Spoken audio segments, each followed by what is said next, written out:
All right, folks, welcome back to Raising the WitchBorn. Now, this is episode 7, which was going to be the last of the basics series, but we found out after playing at Discover Games this last weekend that some people needed to learn how to heal, especially at those lower levels. So this is not the last basics episode. That's going to be next week, which will be episode 8, how to heal, or some other fancy name. We haven't figured that part out yet. Or something. I don't know. Yeah.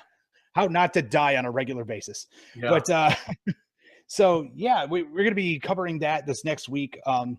We'll cover a lot of the questions that kind of popped up during the games and whatnot. So that way everybody's on the same page. But today is going to focus on what I like to call the mounted juggernauts, which are the Paladins. Yeah, I love Paladins. Paladins do not love me. My war clan should be called DOA, Dead on Arrival. Just that bad, huh? Yeah, I've had so many Paladins die or been eaten. It's just crazy. That's insane. Because especially when you look at them right off the bat, I mean, defense-wise, they're pretty decent. Strength agility wise, they're strength, agility, psyche. Psyche is actually really good compared to a lot, but for the most part, they're kind of average humans across the board. It's when you start putting them on horses that they start becoming really, really nasty. Yeah, they have the unlimited mobility when they get on horseback that just takes them into a different realm. Yes. So let's go ahead and jump into the different classes. So with this one, there are no super special classes. You've got pretty much 6 options if you include your spellcaster. Yep. It's pretty simple, and it's they tend to be a little bit cheaper than a lot of other war clans, so that you do have a chance to stock up and try out some horses right away if you like. Yeah, it's a very good point. So I guess let's go ahead and start off with the Order Master. Now, just like every other leader out there, he has command. We've covered that before, but he's got a couple others in there. He's got Cavalier and Disarm. Disarm being amazing. Yeah. Disarm is, whether he's mounted on foot using a melee weapon or a missile weapon, on any critical hit, he disarms his opponent. And disarm is great because the other guy's stuck with that disarm condition marker, and that's kind of a lost turn for that guy. All that guy can do on his next turn is pick up the disarmed weapon. So you're getting a chance. Let's say you have multiple attacks with your Order Master. You plunk him, and he's disarmed. Now he's kind of helpless, right? And so if your opponent has the parry skill, he can't parry any of your attacks. So now you've got another way to hit him with that second one. So it's very nice. And you never mind getting that critical hit either, right? Because you're doing more damage and everything else. So. Yeah, it's +1 damage per critical you roll anyway. So you might as well just go ahead and stack that extra insult to injury. And, don't overlook just putting a sling and bullets on your Order Master, because with that disarm skill, now you're disarming people from long range. Exactly. Glad you brought that up, because that was actually something I was going to mention, because it applies to all of your attacks. Yeah, it's one you don't want to miss. And then Cavalier, it takes some effort on your part. You got to at least put the poor guy on a horse, right? I've seen so many Paladin teams where it's like, I don't want to figure out the mounted combat rules. They're really simple. And what Cavalier does, because we talked about orcs last time, orcs have some guys that right when you create your war clan, you've got some 4 strength, 5 strength possibilities. Paladins, the best you're doing to start is a 3. But Cavalier, whenever you're mounted and you make a melee charge, you get an extra attack dice. So it's just, almost like giving yourself a strength bump there. Right. It's really, really handy. So get him on a horse.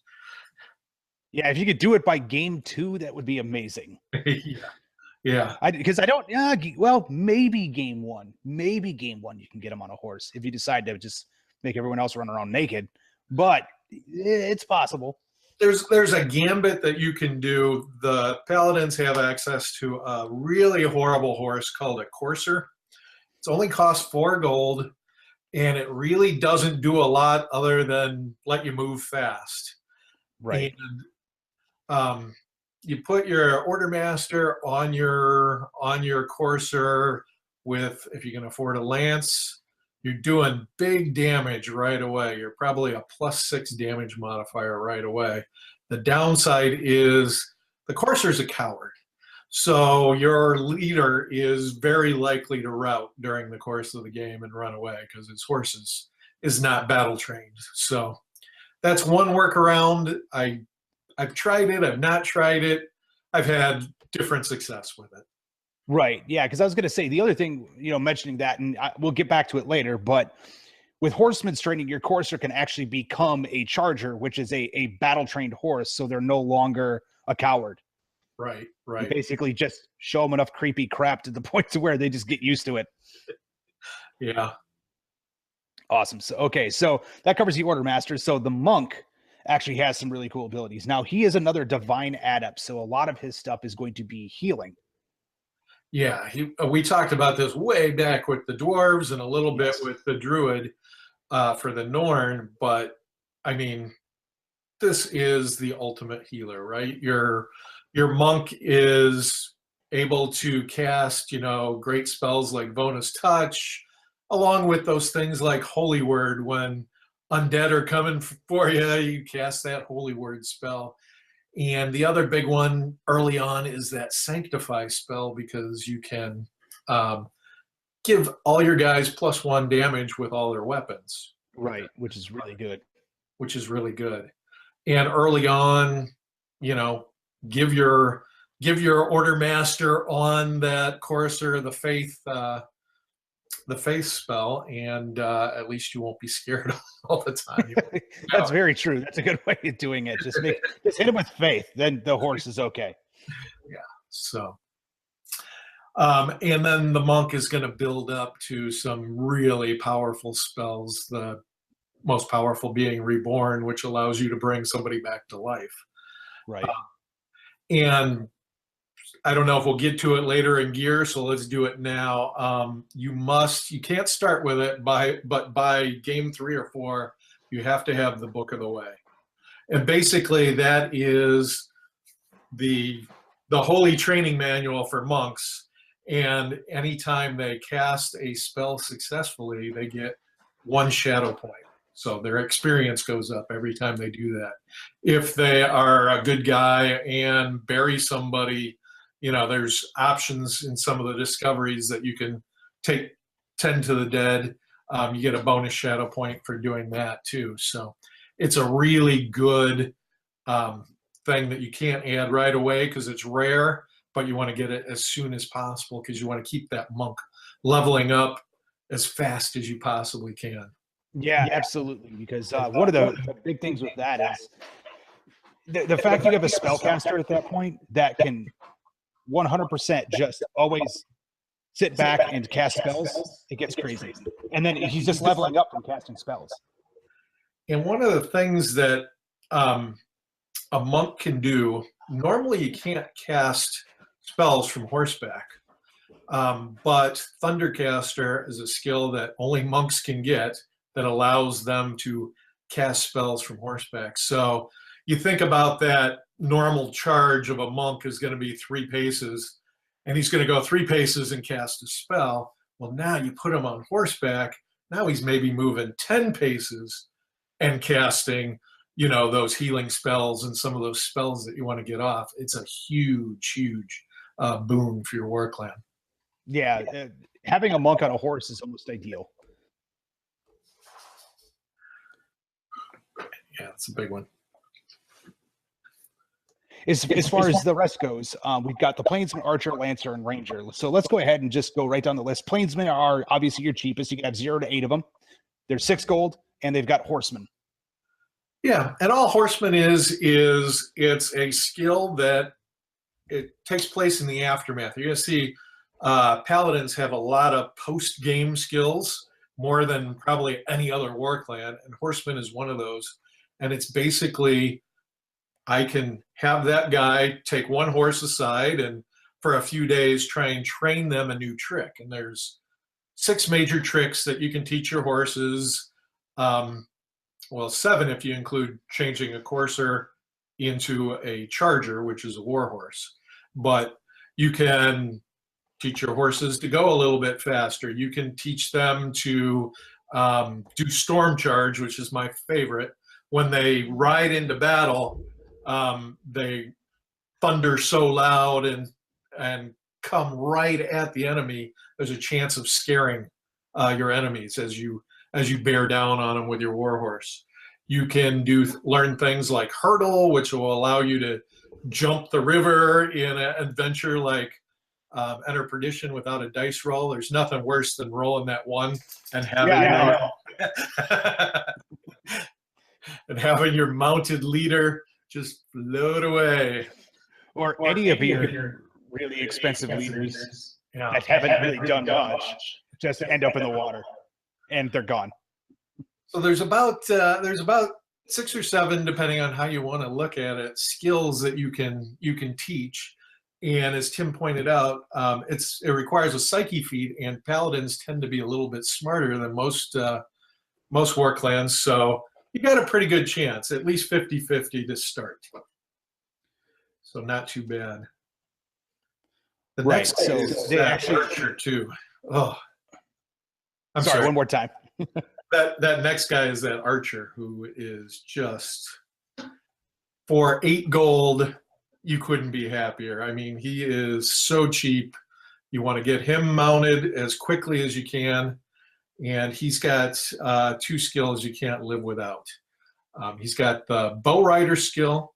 Normally it's a penalty to shoot a short bow from horseback, and bow rider removes all the penalties. And then he's got first strike, which I think we talked about with the elves, but yes, it's that really great strategy. And to explain it again real simply is, at the beginning of every round, when we collect up everybody's chits and we put them back in that turn cup, the archer can say, I want to go now, before any chit comes out. So if you have 2 archers on your war clan, you potentially have 4 bow shots before anybody can do anything. Right. And when you add that to the range of a horse, now you're talking about not only long range with the short bow, but also, another 10 paces with the horse. Right. So you were looking at an effective 22 pace range from without even like drawing a chit from a cup.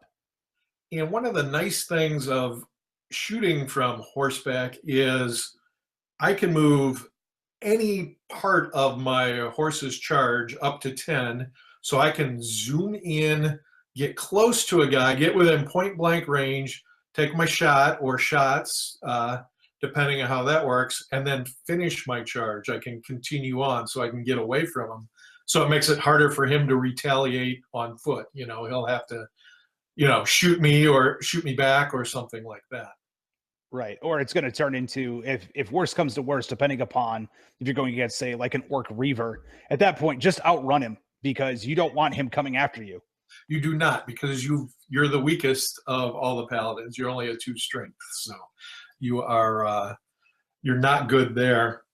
And your archer is proficient in agility skills, so as you start to level, it's going to be very easy for him to increase damage with his bow, or take skills like kill shot that allow to add to his injury rolls. So he's if you can start with 2 of these guys, they're cheap, and do it.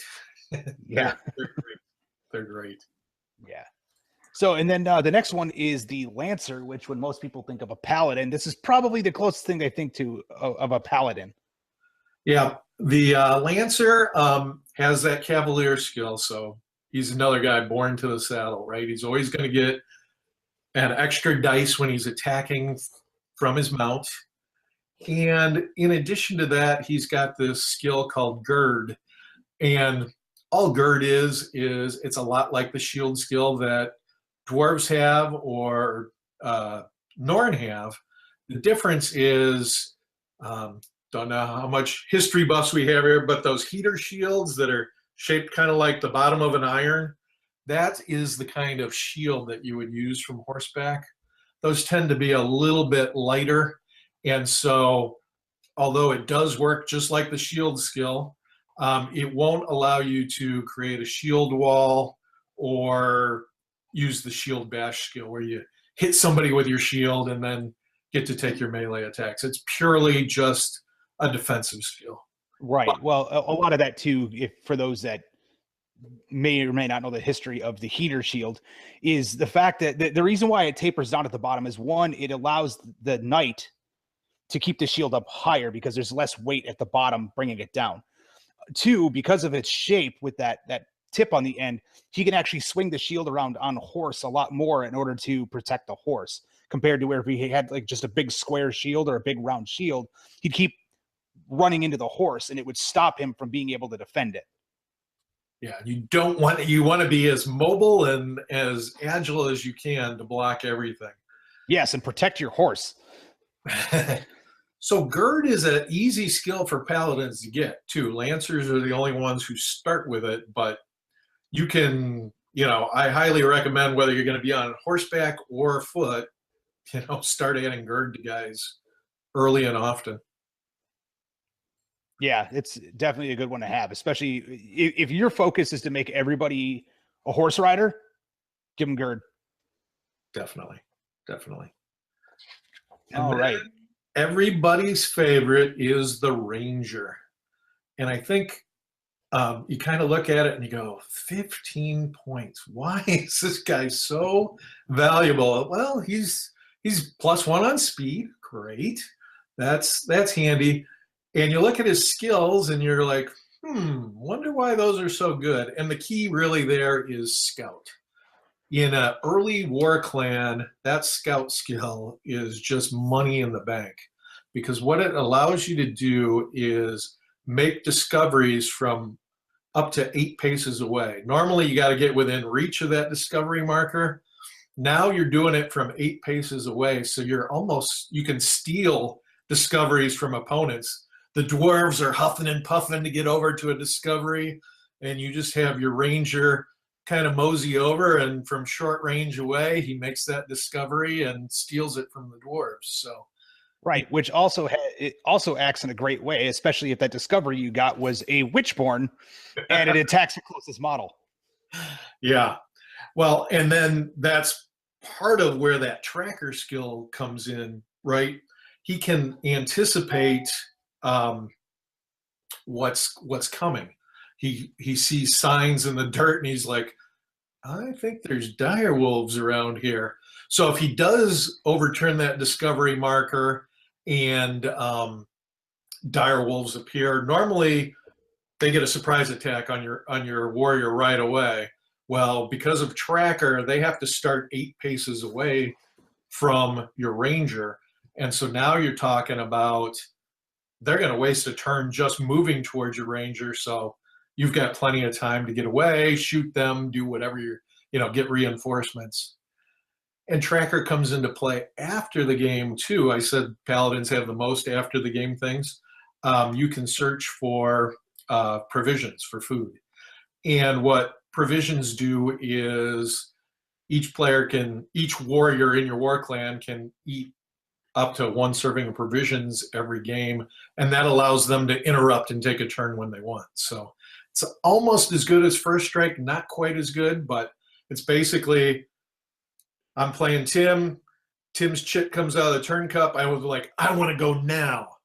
And I get to interrupt Tim's turn, and I mark off that provisions on my roster, and you're getting this stuff for free. So you take it, right? I mean, exactly. It's great stuff. And then Outrider is a really maligned skill. It works on foot or on horseback, and it doesn't come into play too much in Enter Perdition, but some of the expansion adventures, when you run into rough terrain, it allows you to move through rough terrain at normal speed. So let's say you're playing Dragon Moon and there's that darn stream trickling through the swamp there, and everybody is wading through at half speed. Your Outrider's going full speed. Right. And he's just going out there and motoring through. So again, stacking that with the other abilities, like the ability to find discoveries at short range, you will be able to pretty much cover the map before. So Dragon Moon in particular, you can pretty much cover the map and score fairly easily. Like it takes for your Rangers, it takes almost no effort if they're on horse. Yep. And I think the other thing you want to think about with Rangers, and this is the strategy piece, right? I always talk about squads, right? What am I doing? I've got melee guys, I got missile guys, I've got support guys. Rangers have agility access. Think seriously about making at least one of them a missile guy, because they are going to be excellent missile guys. I have one who managed to steal a longbow from some elves. Longbow's not normally allowed on the Paladin war clan, and he stole one, and he is a terror now because he's got that extra range. He can't ride with it, but yeah, like I said, there's 7 on foot, so he's not bad, to begin with.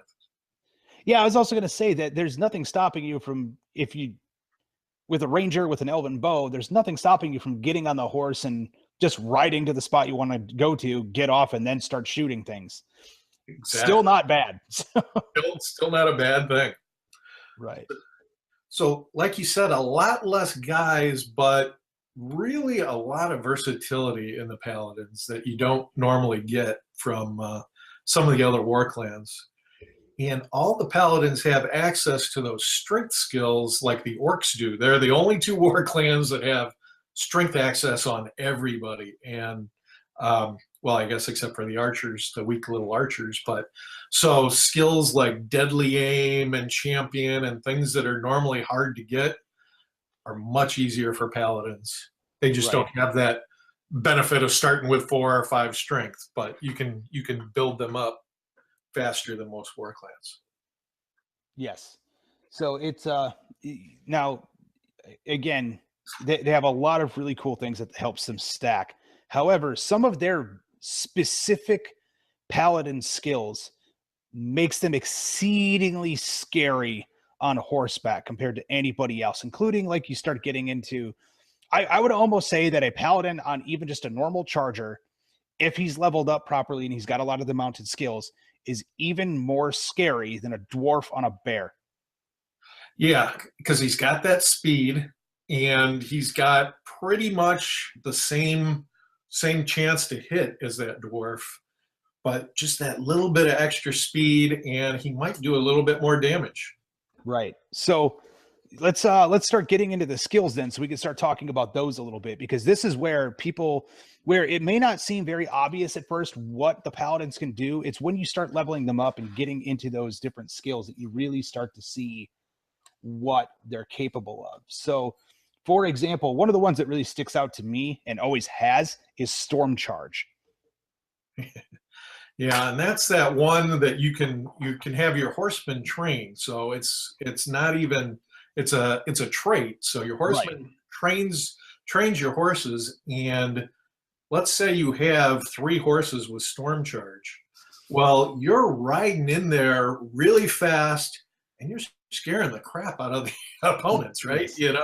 It's like they're making route feats left and right. Every time you're charging them, they're making route feats. Sooner or later, they're going to fail, even if they're brave. And once you've got a guy shaken, he's doomed. Right. Because the nasty part of that is that you're going to go riding in there, making a bunch of noise. They're going to roll a route feat. If they fail it, they're shaken. And then if they make another route feat, so if you've got 2 riders, this is the easiest way to think of it. You don't even have to hit them. You have 2 riders. First one goes in, causes a whole bunch of them to get shaken. The second one rides in, and again, they have to roll that route feat. Well, the second time, if a shaken victim has to roll or is hit and he rolls a second route feat, he's removed as if he took a wound, and it's counted as a knockout. So you could literally just have 2 horsemen just ride by with Storm Charge and decimate a small clump of people, especially if they're all infighting amongst themselves in a multiplayer game. Yeah. And since we're mostly talking low level, it's much easier to route somebody at low level. It'll get harder and harder as you progress, but Storm Charge is a real nice one to train your horse first. Yes, because it's a very good way to clean up all the scrubs. It really is. It really is. So that was probably the big one. And yes, so backing that up, that is one that is tied to the horse tricks with horsemen. So it's a trait that you can give your horses by using the horsemen is storm charge. It's kind of a super kind of falls in like it's part of a skill. So, but it's a very particular part of one that I saw that was absolutely disgusting. And then one that people fall in love with, it's easy to get, is Divine Grace. And I just warn people, it doesn't have to be the first skill for everybody. You know, Right. they fall into that trap. But what it is as long as you don't get animosity or rancor on your character at some point, you can have Divine Grace. And Equinar is the god of the Paladins, and he favors you with a +1 on all feats. So that could be +1 to your damage roll. That could be +1 to your agility when you need to evade. That's +1 to your psyche when you are making a route feat. That's +1 to your psyche when you are trying to make a discovery. And so it's almost like that perfect skill, right? It makes you a little bit better at everything. Right. And so it's very addictive, but don't overlook your Cavalier, don't overlook Gird, don't overlook some of the other skills that you can get really easily, but it's definitely one that you're going to want on everybody over time.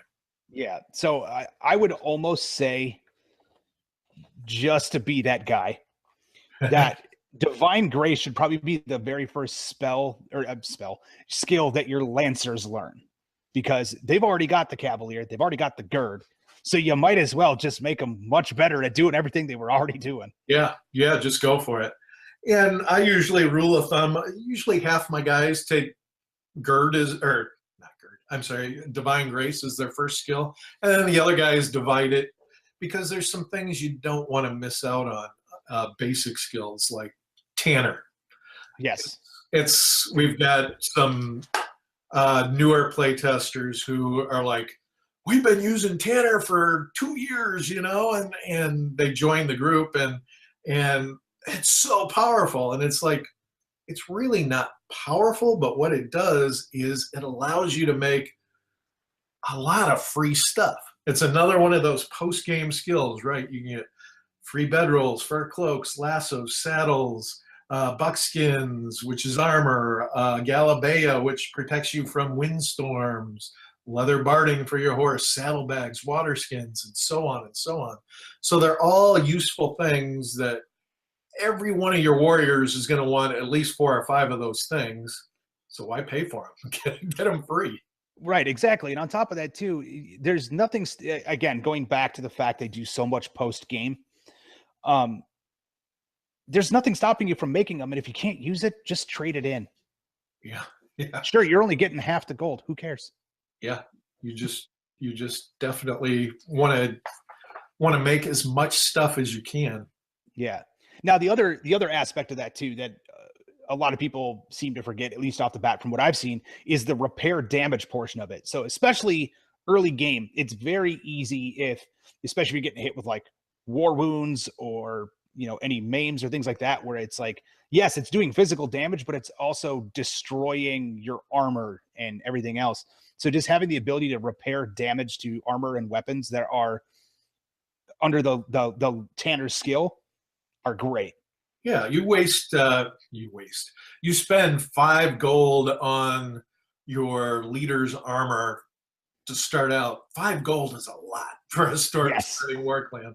And your leader rolls an oops with his Morning Star and his armor tears.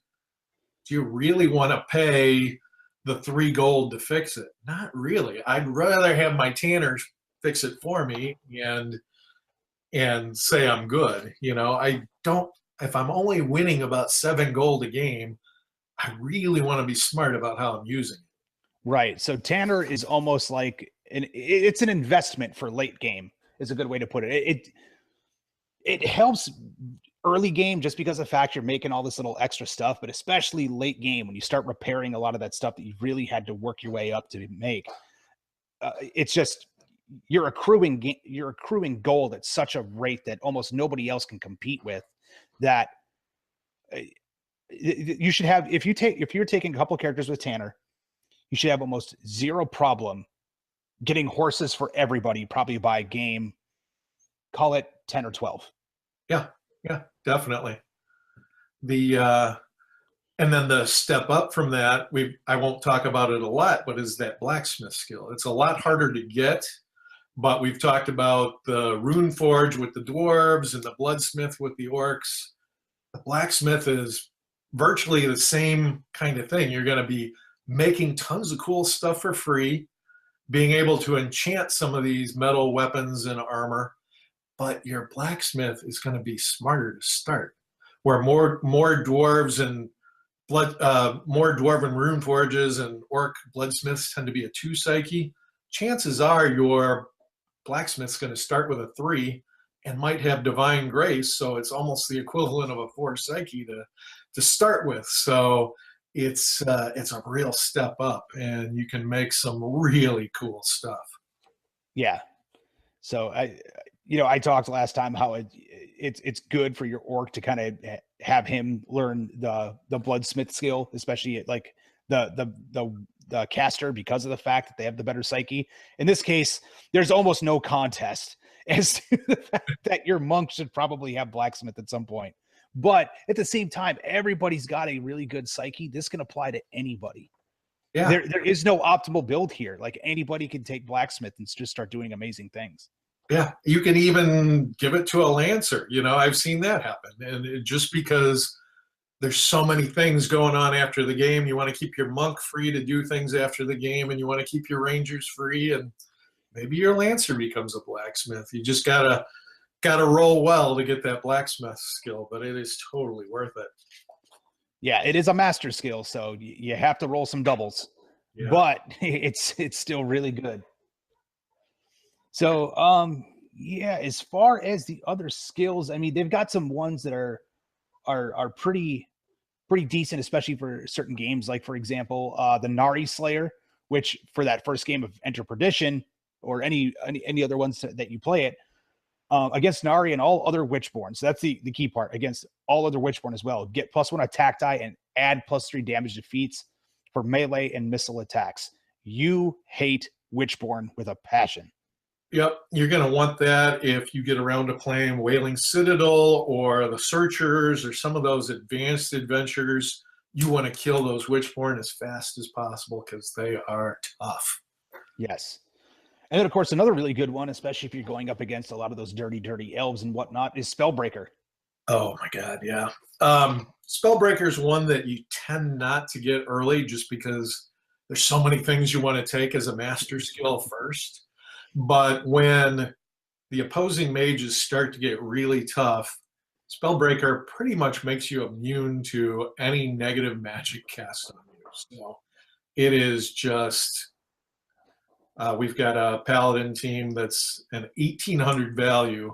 So to give you an idea, like 125 is where people start at, and 1800 value is probably 60 to 70 games in with the same Paladin team.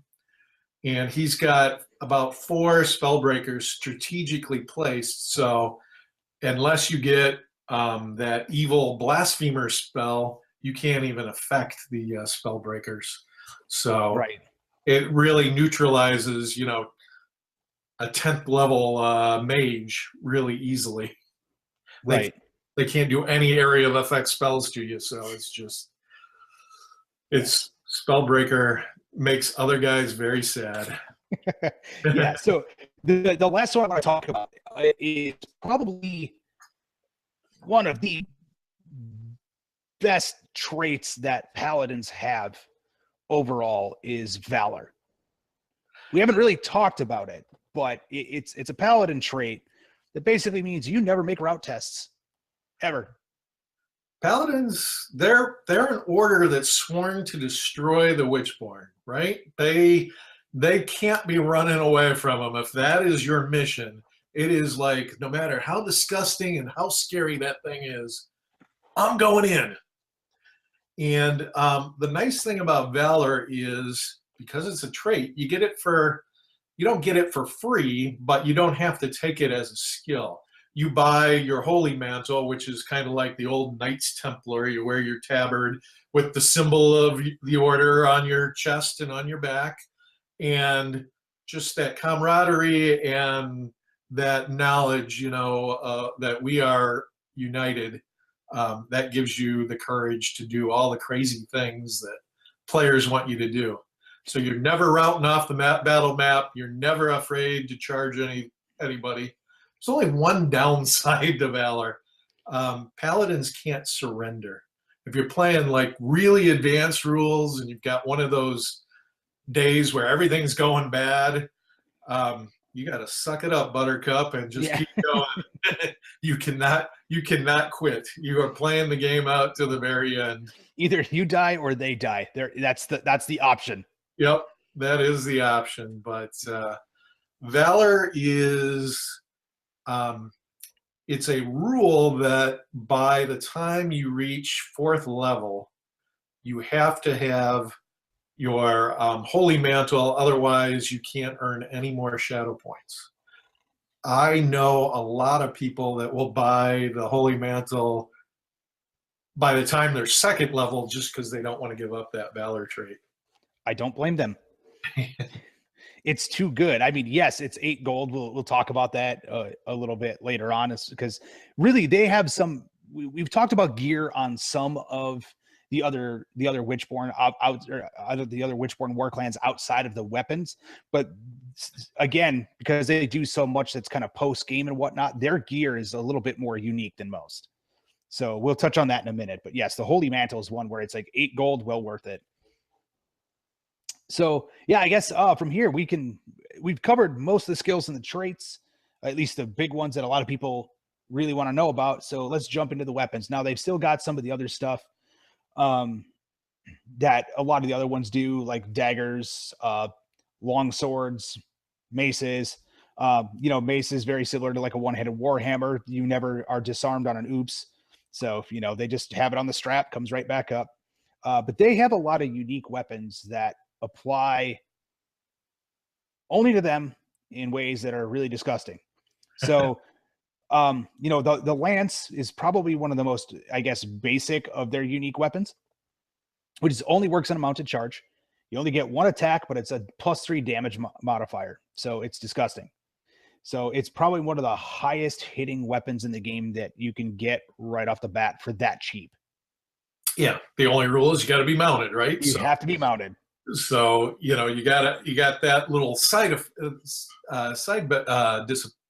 disadvantage, but a lance with the ability to move, hit, and then continue your charge, and the fact that your charge is probably 10 paces, it makes you super mobile. You add that cavalier skill that many of the guys start with.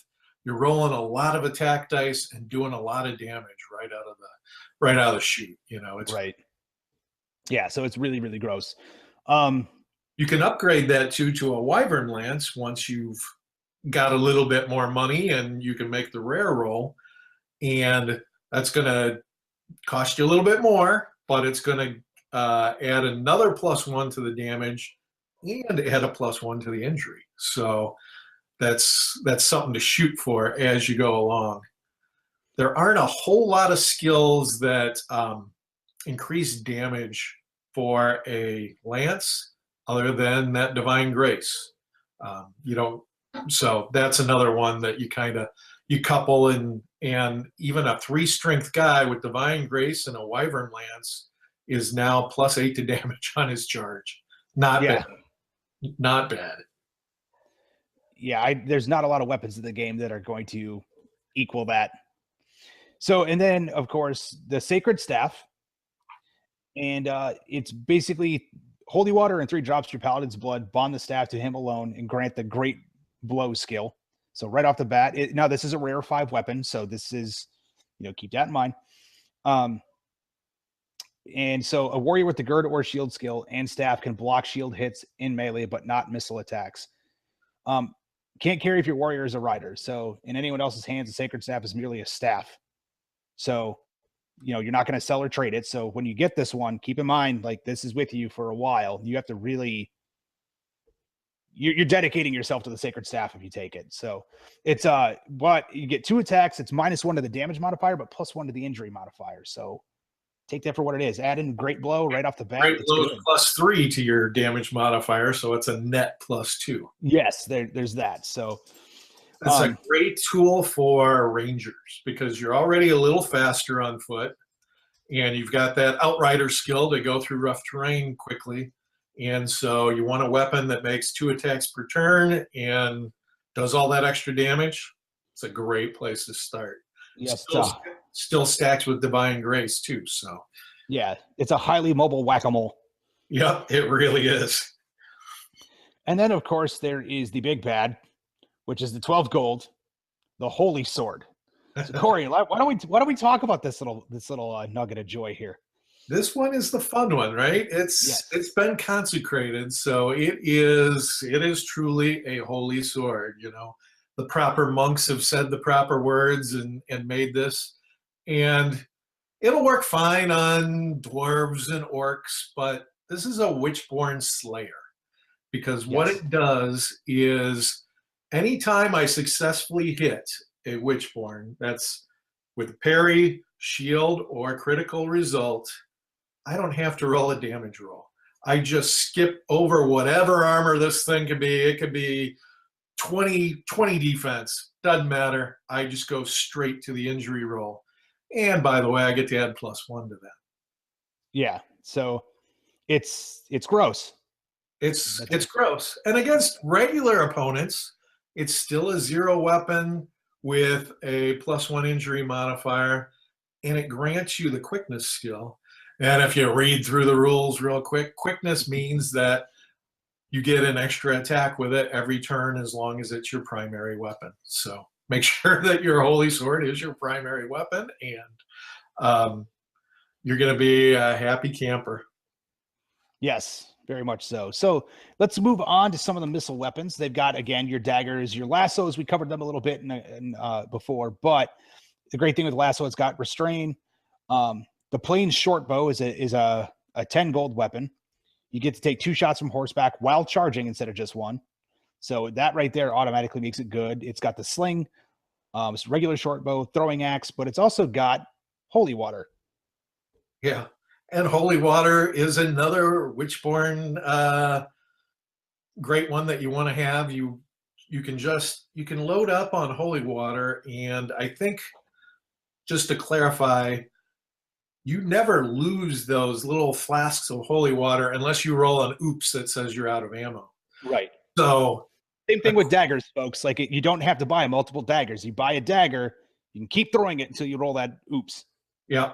And that's just a bookkeeping thing, right? Because back in the old days, we made people track their arrows and track all their stuff, and it's like, it's really boring, right? It's like, okay, well, I used 1 and I sent the guy over to retrieve it, and it's like, it's much easier. Just you've got that missile weapon, unless you roll an oops, and it'll tell you that you ran out of ammo, and that's time to buy new. But the nice thing about holy water is when you target Witchborn, it doesn't just hit 1. You target 1 guy, and it gets all Witchborn within 1 pace of them. So if there's a little clump that just appeared, you throw your holy water, you hit them all, and basically it skips the damage feat. It's automatic damage, and it automatically injures them. So it's just like horror movies, right? You hit them with the holy water, and their flesh starts to burn off of them. So right. And and they also work great against orcs and ogres, only for the fact that all you're doing is giving them a bath. And they need it. They need it. And they yeah, so holy water, again, it's a 1 radius, so a 1 pace radius around the model that you hit. You can catch a lot of Witchborn, especially in some of those later adventures like Wailing Citadel and whatnot. Holy water is almost a given. Everybody should have it at all times. It just become holy water hand grenade throwers. But yeah, against anything outside of WitchBorn, these things do nothing except get them wet. So give them a little dousing. Right. And so armor, moving on down to the armor, they've got some really, really good choices. Their rare 6 is one we'll touch on in just a second, but they start off with either buckskin or leathers, so it's a +2 or +3, both light armors. They get chainmail for a medium at a +4, plate mail at 15 for a +6, but it is a heavy armor, so their speed penalty is reduced by 2. So you're pretty much never going to give this to your ranger unless you have a tank ranger, which can be done. But let's talk about that wyvern armor. Yeah, that one is great. It's 35 gold, so, and it's rare, so you're not starting. Rare 6. So. So it's hard to come across. It's not as protective as the plate mail. It's only a +5 instead of a +6, but it grants you the tough hide skill. It's made out of the plains wyvern hide, and it just guards you. And what tough hide is it's like the shield skill on crack. It's anything that would normally be blocked by shield is blocked by tough hide, but there's a lot of other skills that get through a shield and they don't get through tough hide, like engage and things like that dwarves might have. So you definitely want the tough hide. It is a hefty price to get there. And it is, but it's so good. We were talking today. We had one Paladin player who he refused to get horses. He was just like, I'm going to play Paladins and show you don't need horses. And he's got a great Paladin team. But he was complaining because he was like, he hates speed penalties with armor. And so all his Paladins are in kind of that 8 or 9 defense. And one of the advantages of putting them on the horse is the horse can support that plate mail, right? You're going to take 2 off the horse's gait, which is their speed score. But I'd much rather have a guy in plate mail going 8 than a Paladin on foot with a 8 defense going 6. You know, it's just one of those things that you can fight against what makes sense, but sometimes you got to just do what makes sense. Right. If you're going to wear that really heavy armor, get a horse. Exactly. Paladins are meant to be on horses, folks. We've been stating that this whole time. Put your Paladins on horses. Stop screwing around. You're going to be happy. Yes. And then, of course, getting into the gear. So one of the ones that we already covered is the Holy Mantle. So you get this. It's 8 gold, gives you Valor. Boom. So it must be worn by the time your Paladin reaches 50 Shadow. So that's kind of the double-edged sword of this, is that if you fail to wear the mantle, his total stops at 50 until you wear it. So get it on. You want that Valor anyway. It's just, yeah, I've got to spend 8 gold and I'd rather spend it on other stuff, but it really pays off in the long run. Yes. So, of course, we already touched on provisions because that was going to be the next one that I pointed out, because it's almost like a free interrupt action without taking any of the it's like strike first, just a little bit more limited and a little bit better than the regular interrupt that you can do. And one of the ones I wanted to point out was the Defiant Banner. And what that is imagine you've got 3 or 4 Paladins on horseback, the other guys are on foot, you're rushing into battle with, say, those orcs. You know your guys are probably weaker than the orcs, right? Yeah. I mean, even if you've got the advantage of hitting them with the lances and on those charges and stuff, you're in that bad situation where you've got that 3 strength, so you need a critical to hit that reaver or that ogre. So what you want to do is have somebody on horseback with a Defiant Banner kind of weaving in and out of your battle, maybe not even fighting. And what that Defiant Banner is going to do is everybody within short range of him is going to have the Undaunted skill. Undaunted means that even if I'm weaker, rather than needing a critical to hit, I hit on a shield, parry, or critical. So Right. I've just taken away the huge disadvantage of being weaker. And if my guys are cavaliers, they're rolling more dice anyway. So it's one of those 6 gold piece investments that I would get that within the first couple games, because that's before your guys are really leveling up and they really need that bonus. Get it early and you're not going to be sad. Right. Well, I was also going to say that, again, if you really love that Wyvern armor and that Wyvern barding, just go for broke and give that guy or that girl the Defiant Banner and just watch everybody cry. Yeah. Because, like, with the Defiant Banner, you can't use a shield, but you can use a Holy Sword. But now with the Tough Hide already added in, it's like you have the shield skill without needing it again. So, yeah, it's expensive, but you become a monster. Yeah, there's just simple things that are built into this war clan to really make life easier for you. Just take the time to kind of go through and think about it. You know, it's everything on that gear list has a purpose. Yes. So one of the other ones I wanted to point out as well is the intellect boost. So it's a rare 2, but it grants a savant skill for 1 adventure. So let's talk about that because nobody else really has that. Yeah, and what savant is it's a +1 to psyche.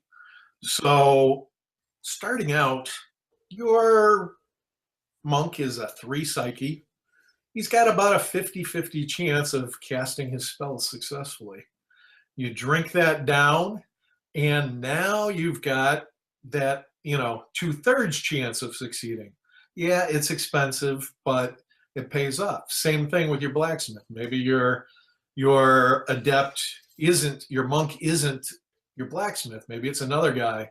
You just kind of want to pad that chance. You've got divine grace, you got the intellect boost, you got different ways to bring that 3 psyche up to make yourself almost guaranteed to succeed all the time. So it's a great little one to have, and definitely use it. Yes.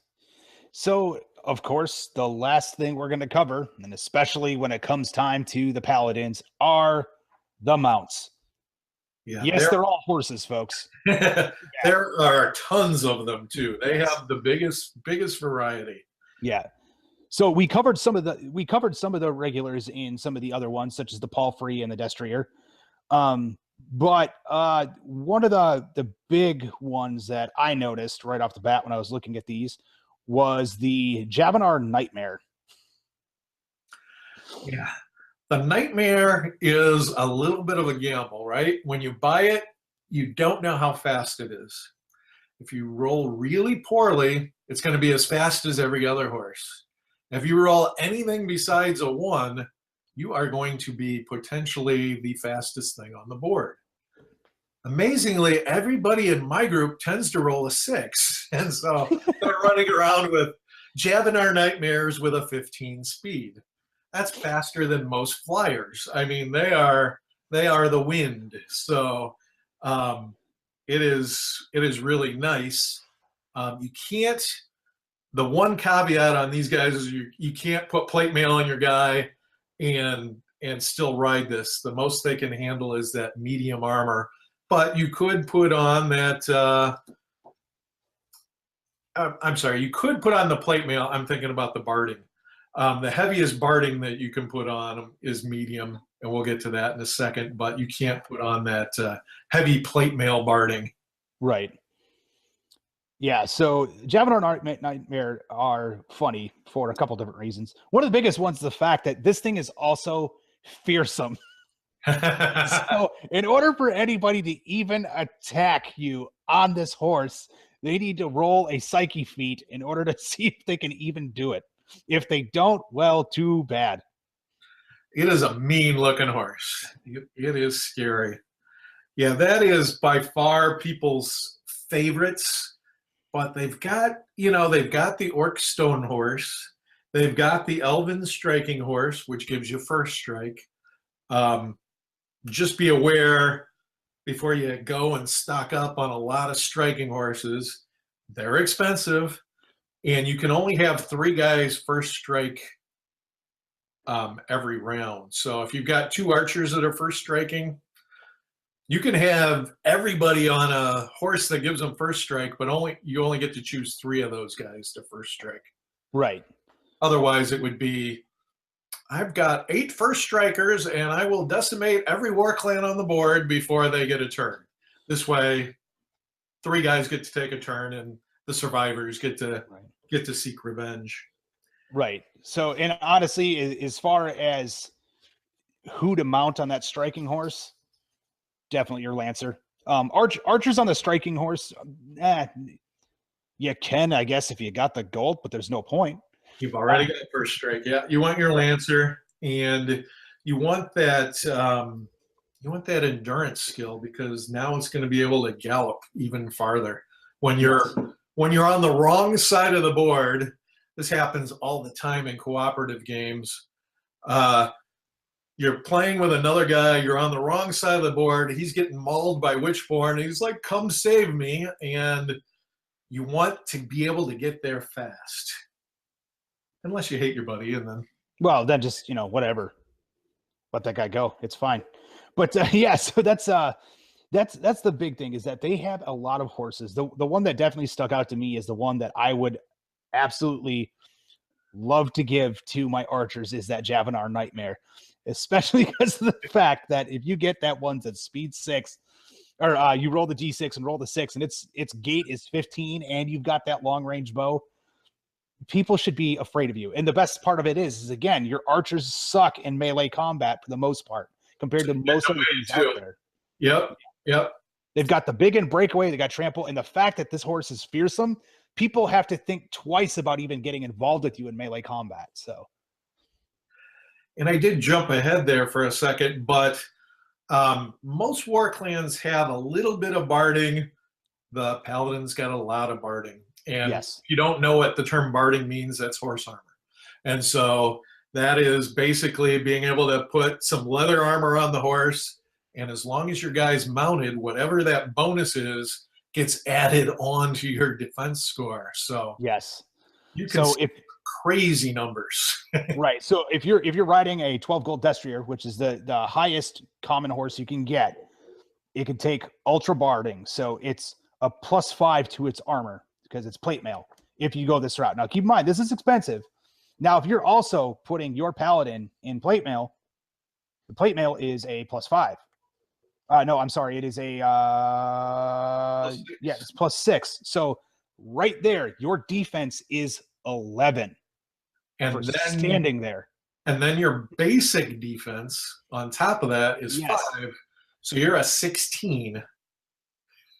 For standing in the middle of the battlefield like a jackhole in bright metal armor on a giant horse.